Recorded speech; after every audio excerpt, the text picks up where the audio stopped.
welcome back to Spotlight on Newcastle County, which features all things Newcastle County, Delaware. I'm your host, Melody Kitchen. You never know who we're going to talk to or where we're going to visit. Today, I'm pleased to welcome Cherie Manlove of Helping Hands Development Center, a nonprofit organization based in Wilmington.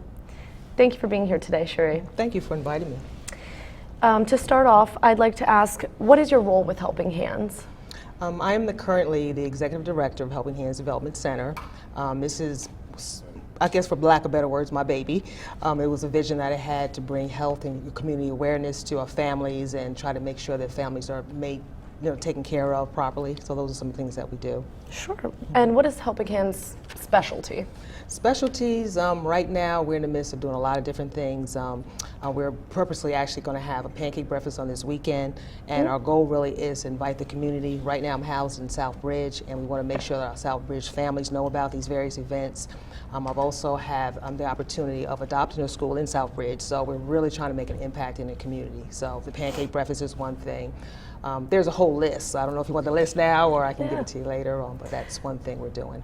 Well, I know that you say Helping Hands works with families, youths, and community. Can you explain what you mean by that?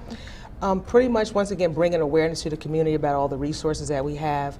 Some of the area that we're housed in right now is not necessarily exposed to some things. We want to make sure they are exposed. We're having a financial literacy program, which we want to make sure that the community is invited to that to participate, the children. We have a writing contest, so we're trying to bring back some of the things that we think are near and dear to our kids, especially when it revolves around education. So those are some of the things we're doing, just trying to make sure that they understand that our services are there for them to be more successful.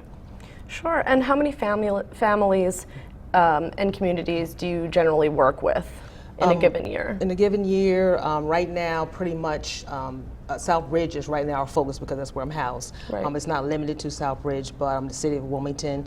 And like I said, our main goal really is, our youth are our main focus. And because, all youth aren't making bad decisions, we want to make sure that the kids that are doing right, that they're honored for doing right. This is why we have the various programs. We invite the community to participate. And in that, our youth really are honored in such a way. So. And how do you reach families? How do you reach out to the youth? Pretty much because we're the new kids on the block in that area, it's more grassroots. We're knocking on doors. I've adopted a school, I mentioned that to you, and just making sure that they know that we're there. I'm actually signed up to be a mentor, a Big Brother, Big Sisters program, so I'm going to start that very soon, so I'm very, very excited about that. So I'll have a little sister which I can mentor. In Helping Hands as well, I also have students that provide community services, so right now I have an intern that's with me from one of our schools that provides services with that. Does a lot of things that kind of help us promote, and empower the families and the communities as well. So we kind of pull them in such a way that they can see what it's like to be part of the organization. Okay. And do you provide counseling at all? And would that take place at the center? Currently, counseling is my passion. That is my goal. I'm a guidance counselor. I worked in the school system for a number of years. But as far as in the center, I also partner with a counseling agency that focuses more on the mental health aspect of kids. My portion more is educational counseling. We do the social skills groups. We do parent education. We do things such as that nature. But as far as this more serious content, kids who have more mental health issues, that I do refer out, and I'm thankful for the partner that I do have that really I refer the kids out to her. But so we pretty much do some things in-house, some things we refer out. We have partnerships. There's the Boys and Girls Club. There's Frames, where we actually have the financial literacy programs where we're doing that at. So different partners in the community is where we provide those services.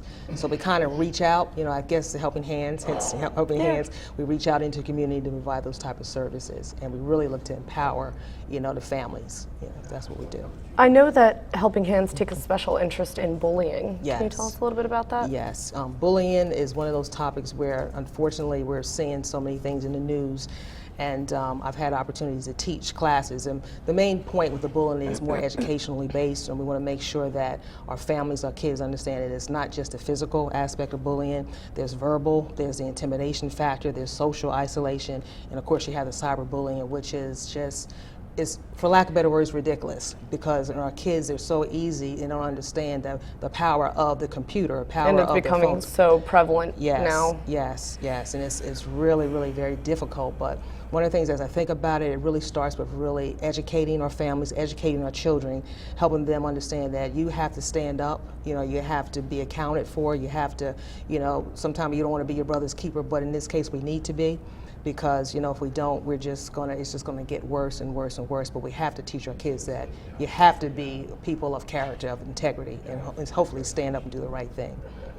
What would you say to someone being bullied or to someone that's witnessing bullying? I would say right away, sometimes kids think, oh, it's not cool, or you're tattling or you're telling, but there's a difference between tattling and telling, that you have to speak out. You have to, if you see something that's uncool, if you see someone that's being bullied, you have a responsibility to say something.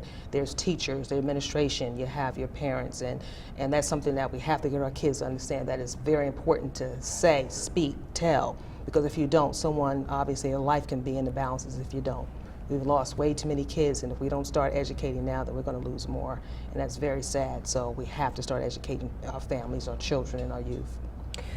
Yeah, I know a few months ago, the state of Delaware was really incensed after the stories came out about the two children that suffered bullying at the hands of some teenagers. And I know that it increased awareness of bullying.